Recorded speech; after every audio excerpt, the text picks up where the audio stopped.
Good morning, everybody. Thank you very much for joining us for the forum. Hopefully you are keeping cool in the buildings or inside somewhere as the temperature is rising. Yeah, things are I guess, are hot outside, as well as the amount of work that our researchers are doing and the amount of work that you are doing in the department and our office. Last year, as you know, the volume of awards, we had a record last year, and all indications are this year we would have another record. So things are pretty busy, and getting to the fiscal close and all of that, seems like everybody's busy more than usual. So as usual, we are going to have a couple of updates from sponsored programs as well as accounting, and also our Associate Vice Chancellor, Denise Ehlen, is going to give us an update on a new requirement of one of the federal government sponsors. So with that, how about if we start with the update from the proposals? Kelly Gilmore, Associate Director here in Sponsored Programs. Go ahead, please. Okay, good morning, everyone. For our first official proposals update of the summer, I wanted to start with a couple of pieces of information that departmental personnel have specifically requested clarification about over the last couple of weeks. The first is specific to revised budgets for DOE submissions. Faculty and departmental admins are responsible for entering the revised budget in PAMS. They must initiate all revisions in PAMS and make any subsequent updates. SPO will review and submit those submissions, but does not create or revise those budgets. So we just want to make sure everybody is aware of that piece of it. The second piece of information is specific to ATF proposals. While SPO in no way condones bypassing SPO on any proposal submission, in fact, UC policy stipulates that proposals be reviewed and approved by our office. If a proposal has been submitted without SPO approval, there's no need to submit a proposal request to SPO until revisions have been requested, which would be a JIT action, or an award has been issued. The reason for this is that there's no action that we can take once a proposal has been submitted under the representation that it has been authorized by the university. So to save everybody time, we just wanted to make that clear, but again, please submit all proposals through our office.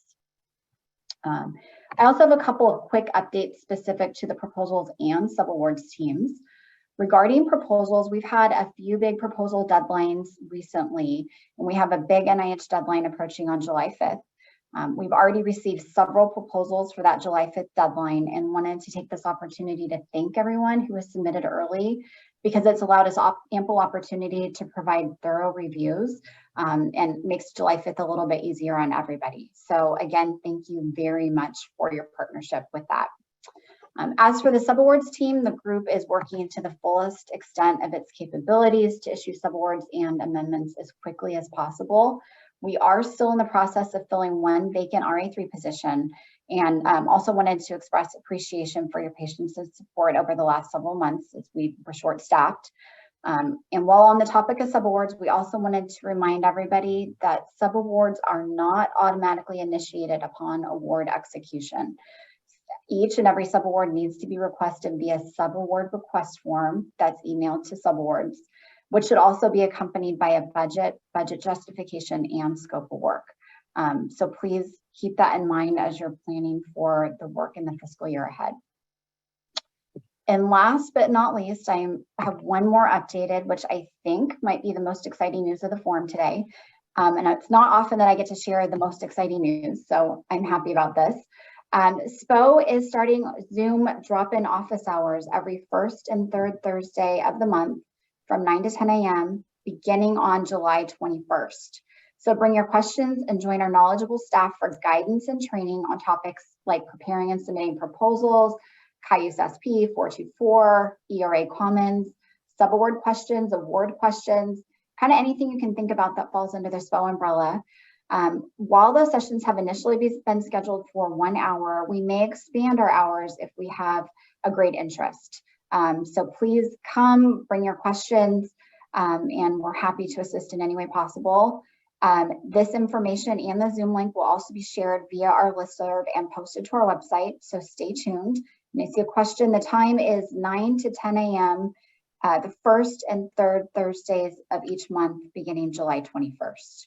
And that information will be shared again via our listserv and posted to our website. And now I'm going to turn it over to Perry, our training officer, for some additional training updates. Hello, everyone. I'm going to share my screen really quickly just to show you. We have another series of trainings that are available in addition to the office hours. And these are called the Research Administration Workshops. Those of you who have been here a while may recall that we used to have SPO Basics classes. So this is a relaunching of those. And we're starting by offering these classes quarterly. And these workshops are targeted on certain sponsored program topics. So if you work in ASSIST, in research.gov, or if you want to learn how to prepare a cost proposal budget, say, we have these specific workshops that will be coming up, and we'll be rotating through different topics. And if there are topics you would like to see, you can reach out to me if you'd like, and at pking@ucdavis.edu. And this information, as Kelly said, will be on a web page that we're in the process. I was hoping it would be live this morning, but it's still in the works, and will also be distributed via our listserv. And that's all from me. Any questions? Thank you. Okay, thank you both, Kelly and Perry. I want to just mention one thing about what the deadline that Kelly talked about, the NIH deadline of July 5th. Looking at the calendar, July 5th is on Monday. I mean on Tuesday, and after July 4th, which is a holiday on Monday. So realistically, for the proposals which are due on the 5th, to give us 5 days of review, the proposal should technically be in this office by this Friday. So that, I mean, if anything which is here in the office by this Friday would give us 5 days of review. Anything short of that would go through the less review or fast review or whatever else. So you need to help us. Regarding the 5th, it's just for those of you who have worked in this area for a number of years, you might recall somewhere around, I don't know, it was 15 years ago or so, these deadlines were on 1st of the month. And there was a lot of complaint and so on and so forth that, give us more time. And the federal government moved the deadlines from the 1st to the 5th. So the first year they gave everybody 5 extra days. But I mean, that's not relevant anymore. Now all of deadlines on the 5th. And most importantly, I don't know how they did, nobody thought about that. Every time I check the calendar, July 5th is the day after July 4th. And always July 4th is a holiday. So always we have this problem with July 5th with NIH, that it just comes in after a holiday. And now this year is after a 3-day weekend. So, I mean, now you see the need for giving the proposal to us as soon as possible. So hopefully everything goes smoothly on that. Let's see. So with that, how about if we go to awards? Grace Liu, the other associate director here on the award side. Go ahead, please. Hi, everybody. So the awards team is very busy processing awards, especially state awards. So many state awards and amendments. This is a good thing. We're helping to break that record set last year. But specifically today, I want to talk about information security. and how we're going to work with the departments whenever the awards include information security terms. Okay, so I'm going to share my screen here. Wait, sorry.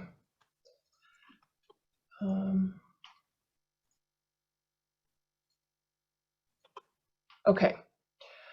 So our sponsor programs office can only identify information security terms in the award.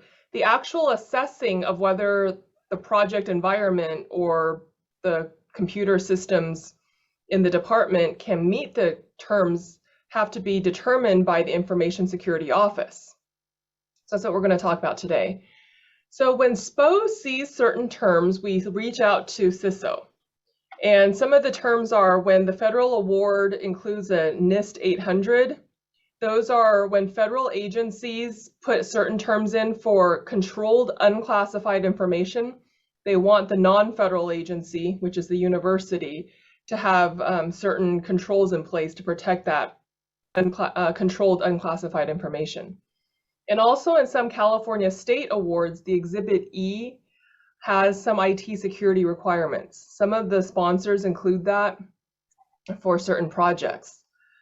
And those are the main ones we see with information security terms, but there might be other agreements with information security terms. So just because it's not a state award or a federal award doesn't mean this would never come up.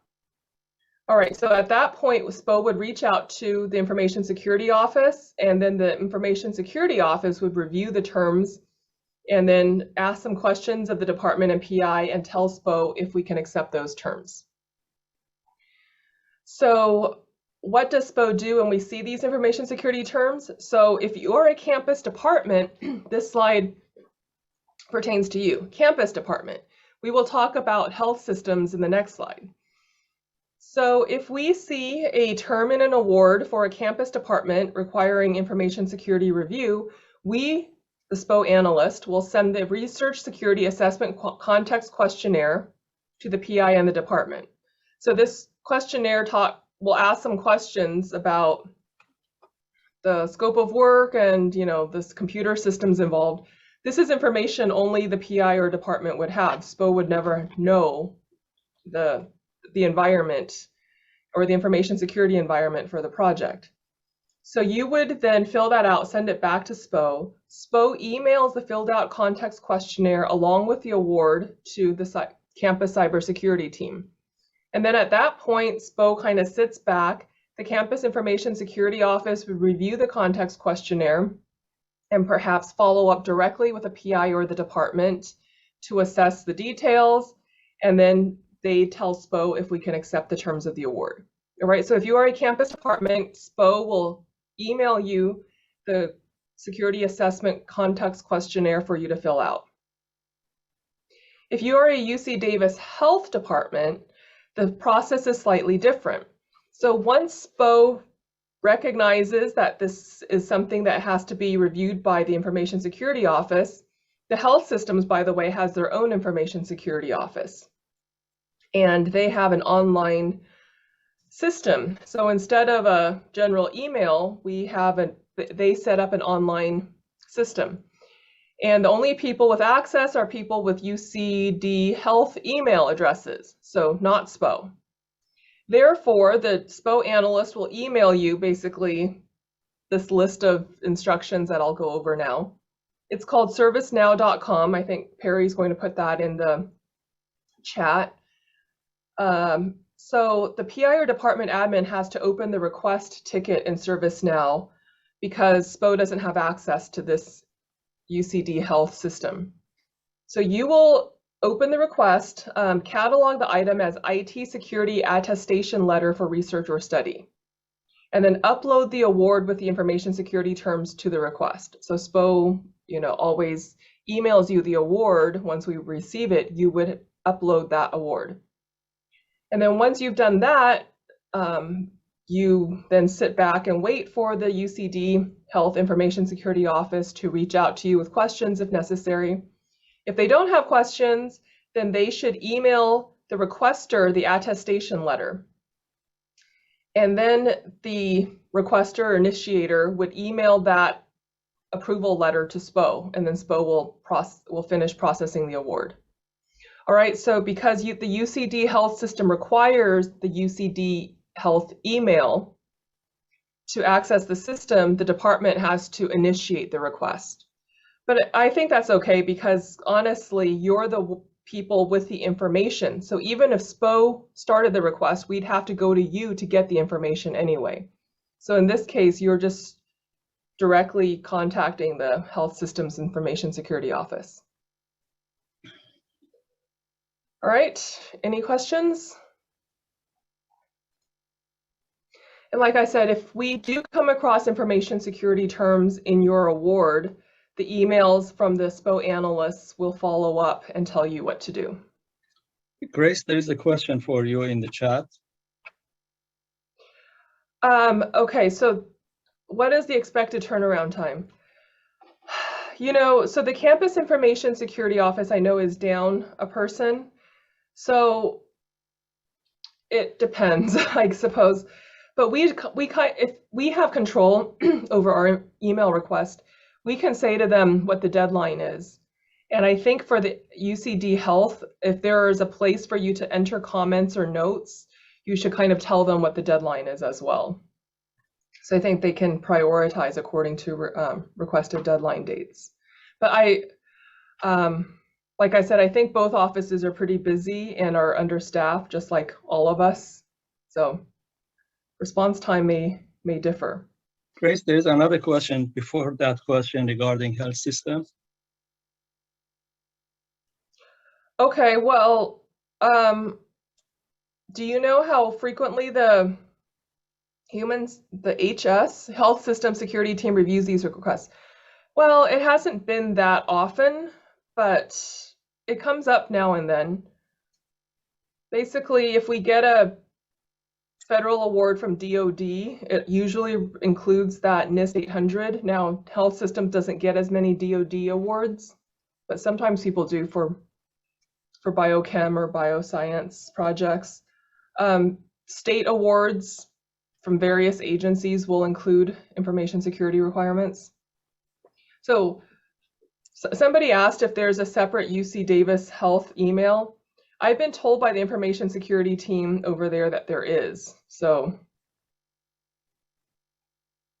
I would assume health systems people, you would know better than I if there's a separate, if you guys have a different email from the rest of the system. And then somebody asked about DUAs, so data use agreements. We can ask somebody to from IA to discuss data use agreements. That's not something that falls under the purview of SPO, but we can reach out to IA for them to do a presentation on that.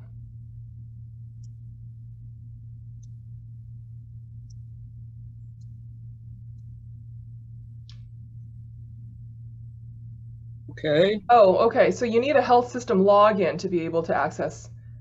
I see. Sorry. So it's a health system login, not an email address. All right. But either way, the health system login is not something SPO would have. Okay. Thank you, Allison. I'll update the slides in the future to reflect that. All right, that's all from awards unless anybody else has any other questions. All right, thank you. Okay, thank you very much. So let's go to James and the discussions of end of the year or whatever else James from accounting wants to talk about. James? Really, anything I want to talk about? I don't know. Within reason. We're going to go with that. Good morning, everyone. Yeah, so I think I will talk a little bit about fiscal close just as reminders. Unfortunately, the requests have it canceled this year. Those requests were denied. So we're going to go ahead and move forward with fiscal close. But before talking about that, I did want to mention that we are making good progress as far as getting some vacancies filled.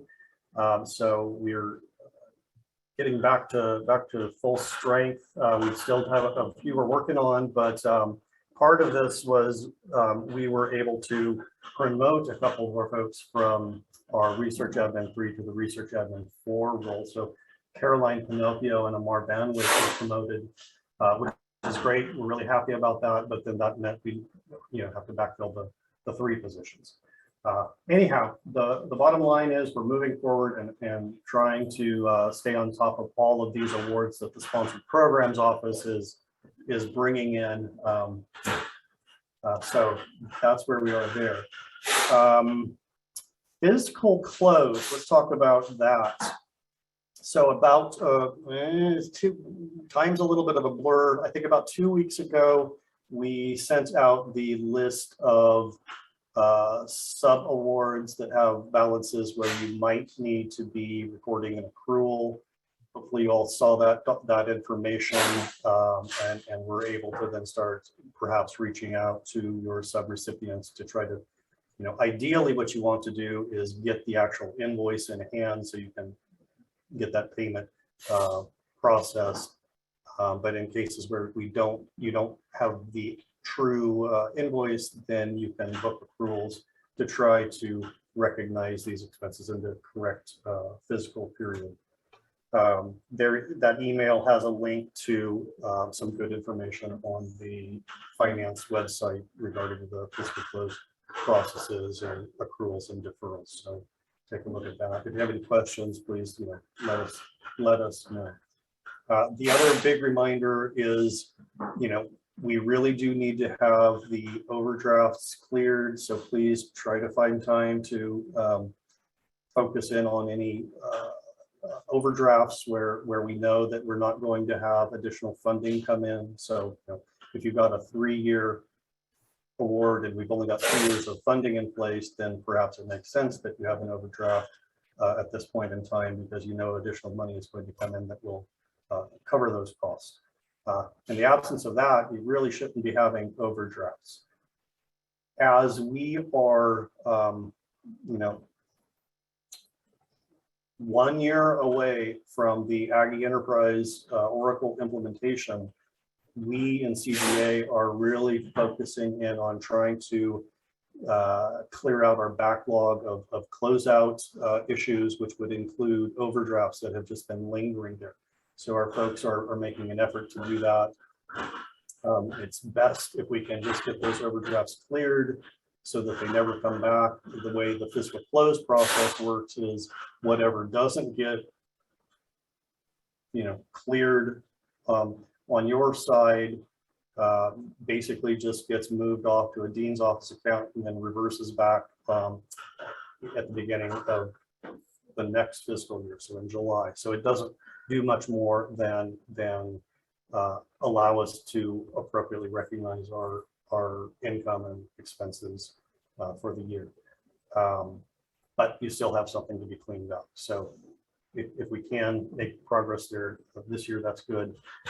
When we cut over to Aggie Enterprise, I think it will help you as well, because you'll have fewer balances that you're trying to reconcile between the 2 systems. So the cleaner it is all around, the better. And I think that was my whole spiel this morning. Are there any questions as far as any questions? Okay. Well, if there are any questions, we have an email address called Ask CGA, so you can use that and pose your questions there. AskCGA@UCD.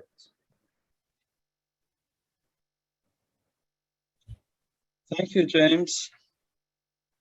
Any questions for James?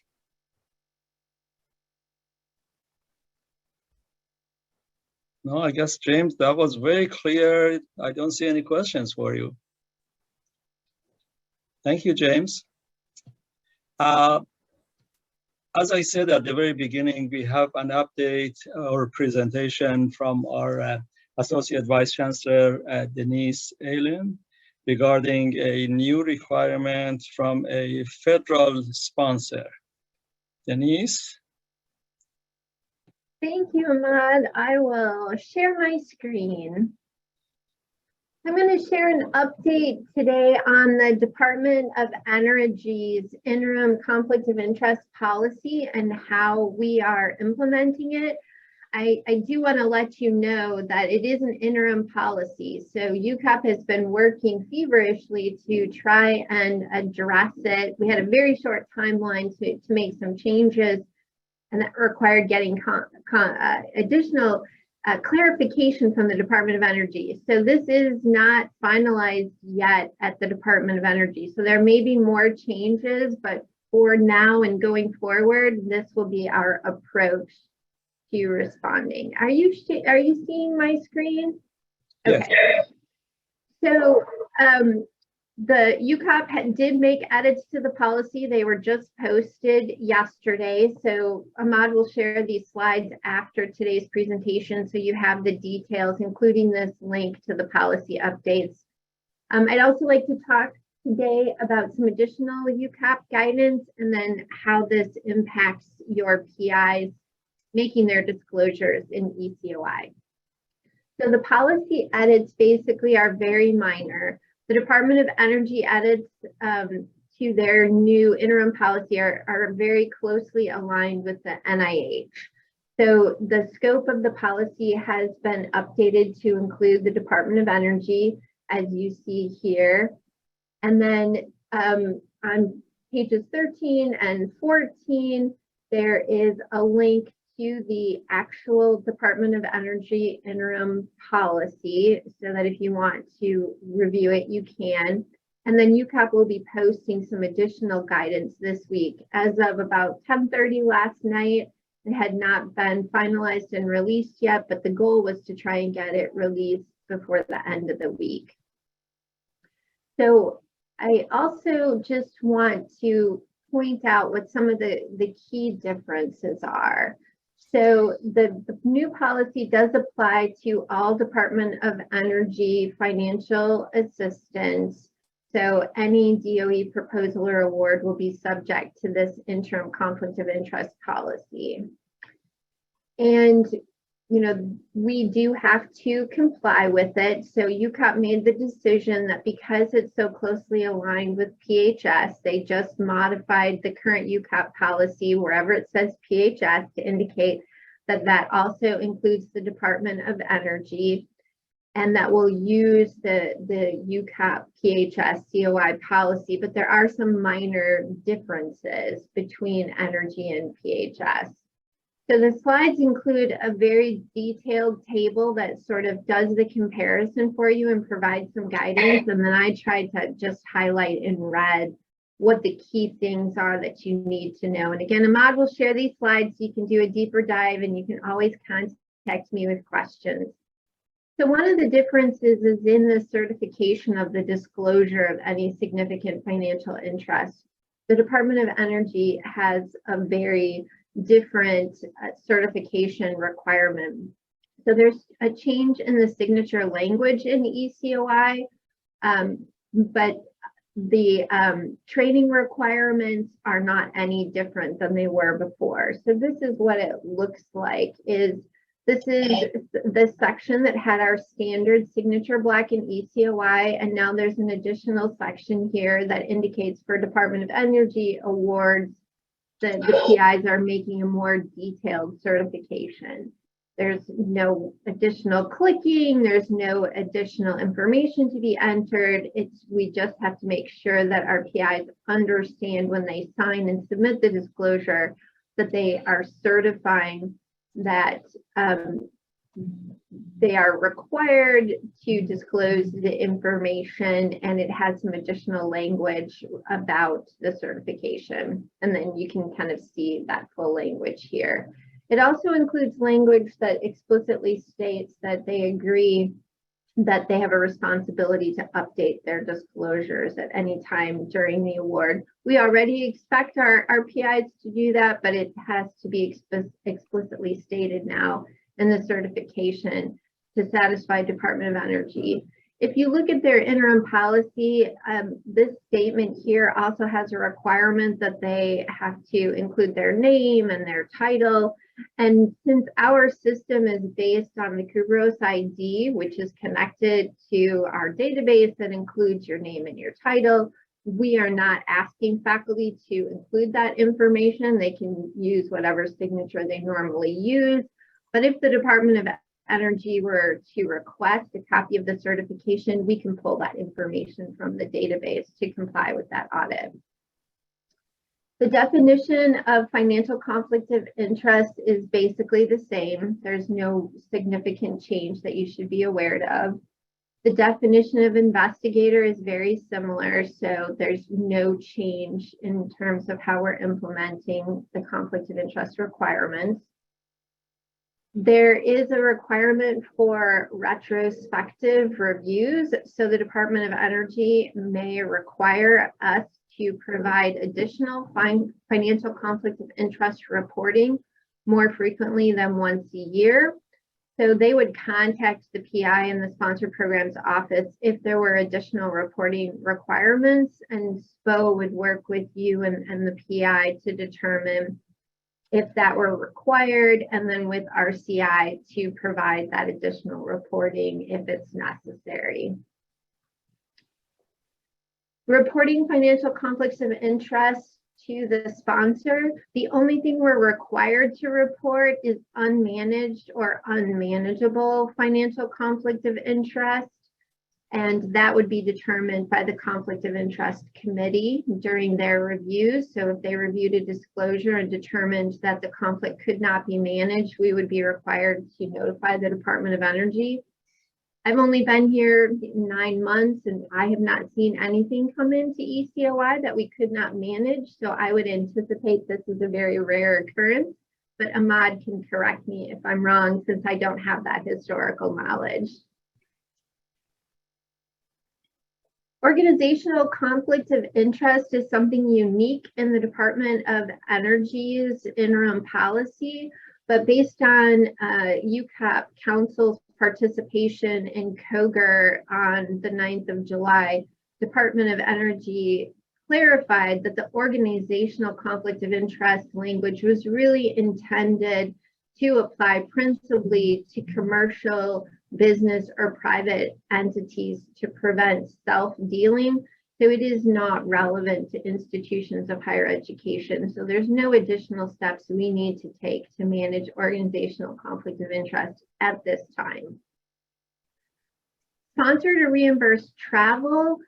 So under NIH, there's a threshold of $5,000. With the Department of Energy, we're required to disclose all reimbursed or sponsored travel.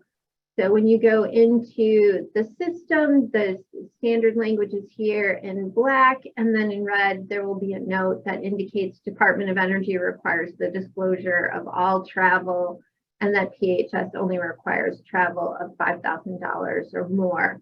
So if a PI has DOE funding, they'll need to disclose all travel. For any other sponsors, primarily PHS, that $5,000 threshold or de minimis rate still applies. Intellectual property rights is very similar. NIH has the $5,000 de minimis threshold, and Department of Energy wants to know about everything. To make this change in our system is a little bit more complicated for us to implement immediately. So for the interim solution, if a faculty member has intellectual property income to report that's less than $5,000, they'll need to contact me directly to make that disclosure, and we'll handle that manually right now outside of the system.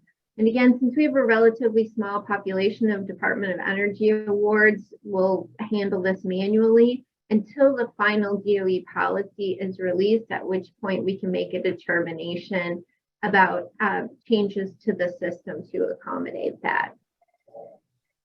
And just to clarify before I go on, so they would report everything else, follow every other instruction for Department of Energy and ECOI. The only piece they would do manually is to just send me an email to talk about disclosing their IP income. So basically, I'm just going to ask them to give me the same kind of information they would include in the system via email, and then we'll keep it associated with the case here in the RCI office. So a couple of other changes that you'll notice when you go into the system is on the main page, the tile will now say PHS and Department of Energy. And when you go into the main page on the dashboard under the project information, you'll see it's been changed now to indicate PHS and DOE projects. And then the organizations that require PHS compliance has been updated to include the U.S. Department of Energy. So that's the overview of the key changes. Most of them are minor and will be very transparent. The one really unique difference is that IP income of if it's less than $5,000 needs to be reported manually to me, at least during the implementation of the interim policy. I'm happy to answer any questions. And again, Ahmad will share the slides so that you have all of the details at your fingertips. Thank you, Denise. Any questions for Denise?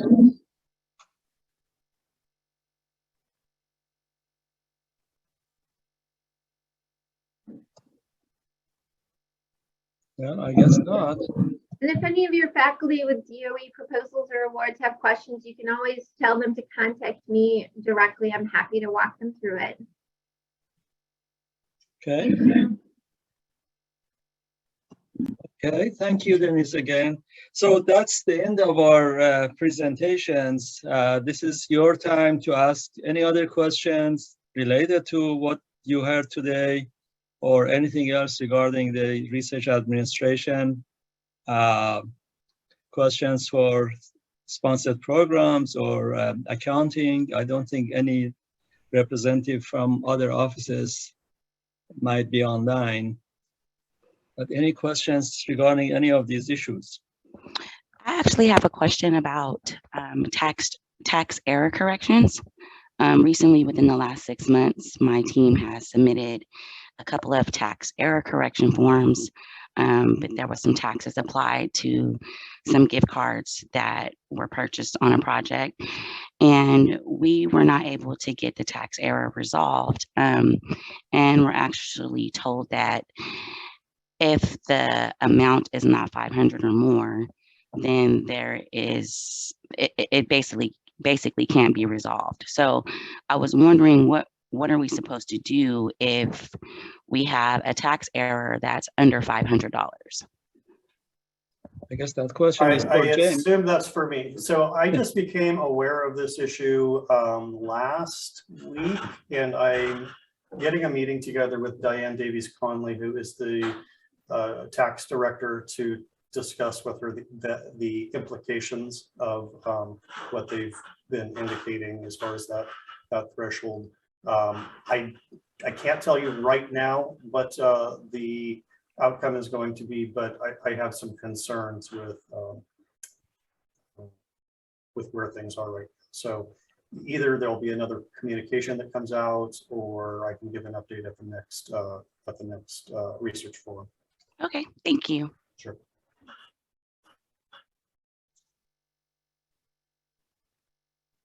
Thank you very much. Any other questions? Yeah, I have a question for proposals. I need a little grants.gov education. So going to be submitting a supplement to an existing NOAA award, and it needs to go through grants.gov. So I guess I have a two-part question. One, as far as submitting to SPO, are we to use CIUS SP or CIUS 424 for that piece? I believe you're wanting us to use CIUS SP, not CIUS 424. So just confirmation of that. I see Kelly nodding her head, so I guess I got an answer there. Okay, and then do the SF424 forms need to be attached to with the other proposal documents in CIUS, or are we just so that's a question. And there was some confusion last time. I don't do a lot of grants.gov, so last time there was some confusion about does the PI log into grants.gov and create these forms in there and then share them with me? Or am I supposed to be going in there and creating these things? So I need a little more guidance about grants.gov proposals. So I can answer that question. We don't actually use grants.gov. So anytime you see a funding opportunity that mentions use of grants.gov, CIUS 424 is the system to use. So you will want to look for that funding opportunity in CIUS 424 and use it as usual. So I'm sorry, I want to say, but make sure you still submit your request to us through SP. yes, every proposal Okay. needs to come to us through SP. That's our internal routing. So it's both. So regardless of the submission to the sponsor, you'll always want to Okay. use CIUS SP. Okay, so I'm using both. I'm using CIUS 424 in place of grants.gov and then also submitting as normal through CIUS SP. That clears up a lot. Thank you. And I thought that there was a part of the question, was it, no, is it under the same proposal, if I heard it correctly, under the same proposal, or is it a new proposal and we connected here, Lisa? So in this particular case, there is an existing NOAA award that the PI is submitting a supplemental proposal for. It has approval from the program manager. It's all been green lighted, but yeah, we have to submit the supplemental proposal. So this is for an existing award. So I guess that's another question is this handled? I mean, other than making SPO aware, proposals aware that this is a supplemental award tied to an existing award. So when you route in CIUS SP, you'll want to put supplement as the proposal type instead of new. And then it would be super helpful if in the submission notes you indicated which project it was associated with. Right. Okay. Okay. Thank you very much for asking that question, because I know, I'm sure lots of other people have similar type of questions, and this is really a good place to compare notes. So Alisa, Henry, I really thank you for asking the question. Any other questions? So there's a question in the chat. Does the PI ledger review work completely right now? No, there are still a couple of bugs. We're trying to work on those to believe that we're, anyway, not completely, no. Hopefully they'll be resolved in the not too distant future.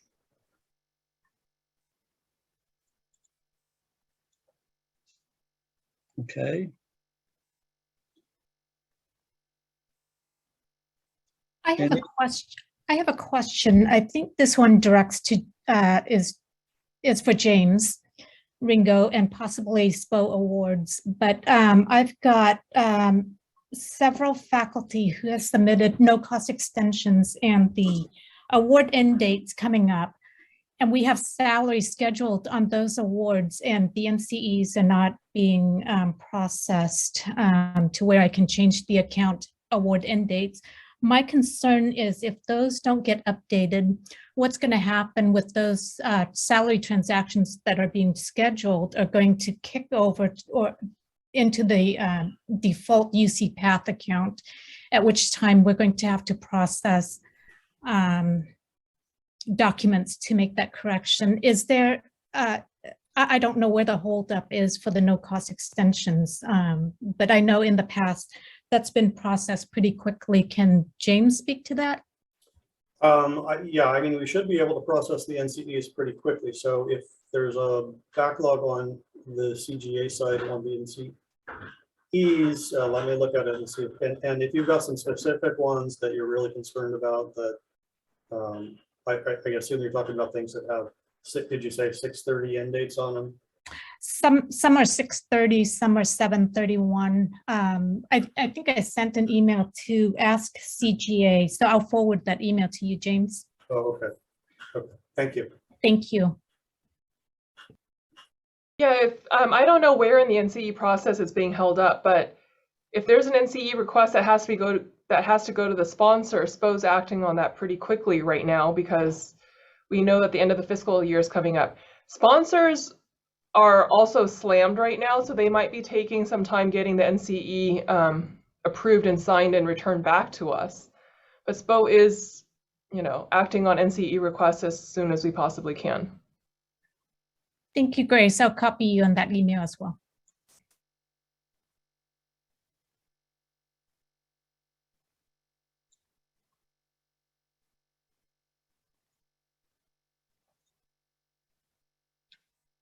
Okay, any other questions? We are doing better than the previous sessions in the last several months. I'm glad no questions are coming in. I actually have another question about a salary cap. I recently got a project where the sponsor salary is not listed in our list of salary caps. So I opened up a ticket to get the salary cap updated, and basically what I was being told is that there is no salary cap associated with the FGUSDA subfund, which is what dictates the salary when the account is being set up. So if that happens and their salary cap is not listed, who do I go to get the salary cap updated? So if we're talking about getting an additional salary cap put into UC Path, that's a coordinated effort between the campuses and UCOP. There's a bit of a process that has to happen. Maybe you could, sometimes the definite, so USDA, which I don't remember all the salary caps. So maybe, so that's the general answer. If a sponsor does have a true unique salary cap that we need to put in UC Path, then you can let me know, and then I'll try to coordinate with UCOP and Great. Get confirmation. But on your specific case, maybe we could follow up offline on that particular. Okay, sounds like a plan. Thank you. Sure.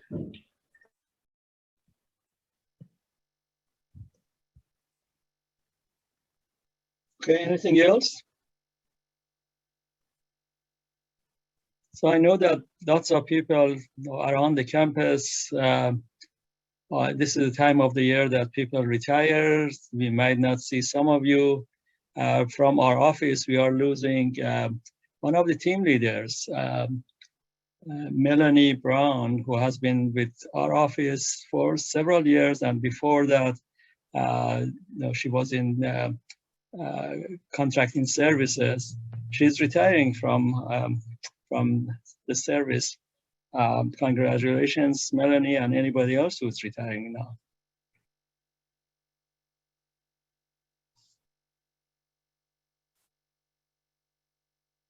So any other questions? If there's nothing else to share, maybe we can stop and keep working on everything else we have to do before the end of the fiscal year. Okay, thank you very much. Stay cool and stay, I guess, hydrated. See you next fiscal year towards the end of July. Have a great day. Thank you.